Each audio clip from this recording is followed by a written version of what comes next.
Hey guys, you know, there's a lot of scams that are out there, and probably, I don't want to call this a scam, but it's not a true statement, let's put it that way.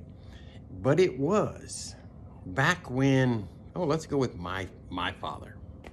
When my father was younger than I am right now, starting out, it was all about getting that good job and being the ideal employee, staying with that company for 30, 40 years, get on retirement, and life is good. Yeah, that doesn't hold true anymore, because you can go to college, get a degree, then end up making, I don't know, 35 to 45,000 a year. Really? That can't even pay your bill off from college. So maybe that's not the ideal way to go. Maybe you ought to think about getting into an online business as you retire, before you retire, or even during your retirement, right? It's a way to make money. And you can do this.